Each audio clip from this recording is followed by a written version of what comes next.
Hi, my name is Jeremy Tucker, and I'm the Director of Arts Education for Durham Public Schools. We're lucky to have strong partnerships with many arts organizations throughout the Triangle. On today's segment of Partner Talks, we will speak with John Brown, who began his tenure as Duke University's first full-time Vice Provost for the Arts this past July. We're incredibly grateful for our relationship with Duke University.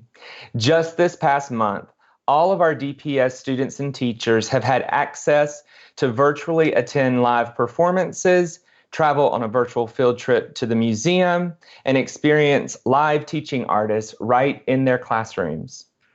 John, we are excited to hear about the Nasher Museum, American Dance Festival, and Duke performances. Thank you so much for joining us today. Thank you for having me. It's a real pleasure to be with you. So for those of you who have not yet had the privilege of meeting John, I want to tell you just a little bit more about him. He's a bassist, composer, educator, and actor.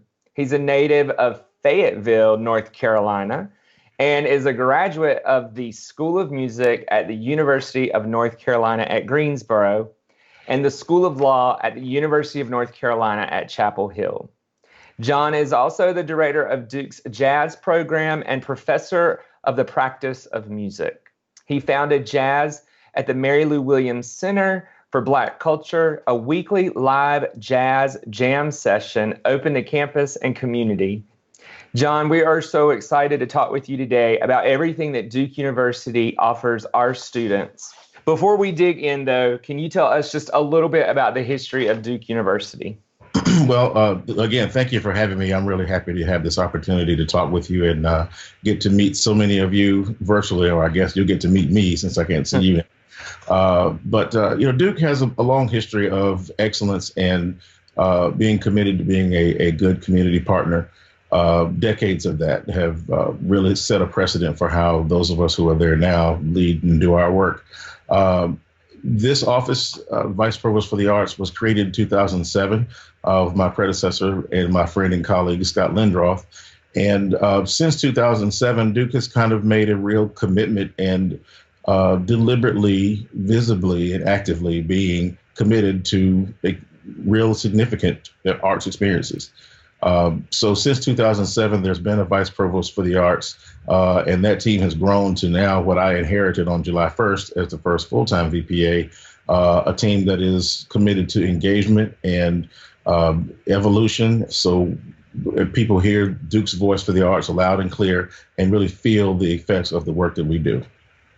So, John, it's really exciting for those in the arts community to hear that Duke is so dedicated to the arts, especially with your role as the new Vice Provost for the Arts. Why don't you tell us out there what kind of things, what your vision is and what you see this role's impact? Oh, wow. My vision is big and broad, honestly. I can tell you that the part that would likely interest the viewers of this most is that I'm all about collaboration and community engagement. Among the strategic initiatives that we have is about finding places for us to connect, make our work easy, and create spaces so that we can create. I have found in my career that when you just get people in a room and have conversations about possibilities and not limitations, you can really do amazing things. So I am a champion for the arts that way. And I'm looking forward to creating collaborative spaces that are led by Duke, or if other people have ideas and initiatives that they want to involve Duke, I'm happy to come in and help facilitate those as well. So collaboration is one area that is a real foundation point for me. And community engagement really goes without saying.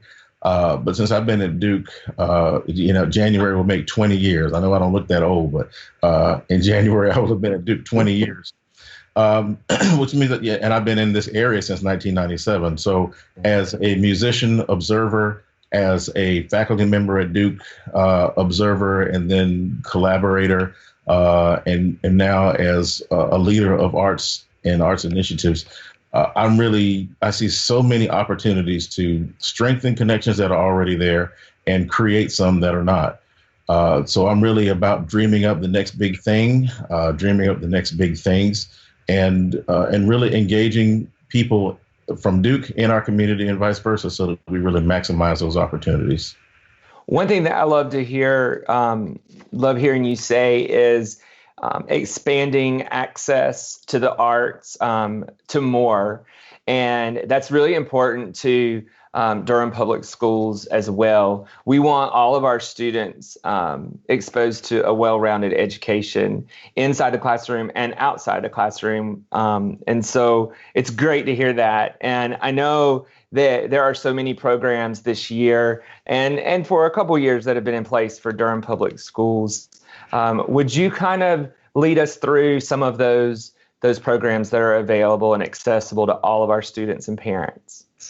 Well, they're numerous. I kind of had to roll the dice to settle on three because we've got a bunch. And as I'm settling into my role and learning more about what everybody's up to, it's just exciting the fact that we are able to connect with Durham Public Schools in a real successful, meaningful way. And I'm happy to quickly talk about a few. Duke Performance is the one that immediately comes to me. They have a season online that's called The Show Must Go Online. That's our nice little tagline. We're creating virtual experiences so that students can still engage with our programming, with our artists. There are such things happening as virtual field trips, viewing of pre-recorded performances with nationally and internationally acclaimed performing artists. So this pandemic has been such a challenge, and we've all had to reimagine, reinvent, and reconfigure. So I'm really proud of the way the team has gotten together and made these kinds of initiatives available for the students. I'll continue with the ADF. As a non-dancer, I mean, you don't want to see me dance, really. But I really have always admired how people are able to use their bodies and express themselves with movement. And ADF is a real champion of that effort. So to be able to create experiences so that our students can still be exposed to that art form, get to see it and really experience it at its highest level is really a great mark of ADF. The third that I have to stop at three, but the third is the National Museum. It's our nationally known anchored property that's at Duke that really is about being consistent with that message of excellence and bringing the finest things to our schools and our students. There are virtual classroom experiences, virtual museum tours. In fact, teachers in the Durham Public Schools can choose from world traveler programs for K through 5, art and society programs for 6 through 12. And there's actually a special second grade program where we collaborate with our Duke partners at the Gardens and connect art and science.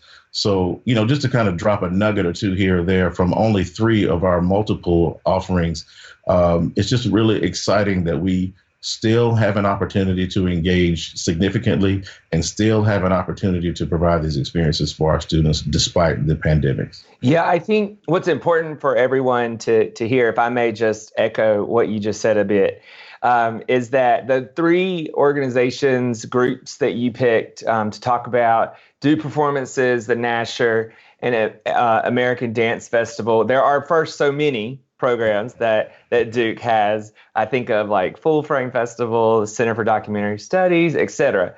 But one thing that I just want to bring out to everyone is usually the teaching artists or the field trips would give access to one class. And that teaching artist would work with a 7th grade middle school band. What Duke has done is opened and widened that access to more students and more classes in Durham Public Schools for free. And that is consistent within all of these programs. And I think that just deserves a virtual round of applause and for people out there to realize that these are available for free. And we hope that you will become involved and engaged. Now, so speaking of being involved and engaged, John, if I'm a student or a teacher and I want to be involved, I want to go to the Nasher on a virtual field trip, or I want to attend a Duke performance, what should I do or where should I go? Well, that's a great question. Well, first of all, I want to make it clear that you would be welcome to do it. I often hear a lot of people express hesitance about whether they should come to Duke or should feel welcome at Duke, or at Duke is kind of a thing that's over there. And I just want to clarify that Duke is a part of Durham, and we are welcoming. And though it's true, some things may happen at Duke, think of yourselves as being with Duke. So have no fear, have no hesitation. Let's break down those misconceptions. Duke wants you to come on down. So if you're looking at finding entryways to arts experiences, my office is that place. The Vice Provost for the Arts office, arts.duke.edu, is a good resource to kind of look around now. And that's evolving. Since I took over the helm, I want to make that more representative of all our areas of art. So in the next few months, that'll really be a one-stop shop. But now you can start there and look for opportunities that are there. And if there's anything that's not on the web, feel free to call our office directly, and our team members there will help get you where you want to be and get you on the path to experience art the way that we all know that we love and need right now. Thank you so much, John, for being here for Duke and talking just for a little bit about some of the exciting opportunities that Duke offers for all of our students in Durham Public Schools. Thank you.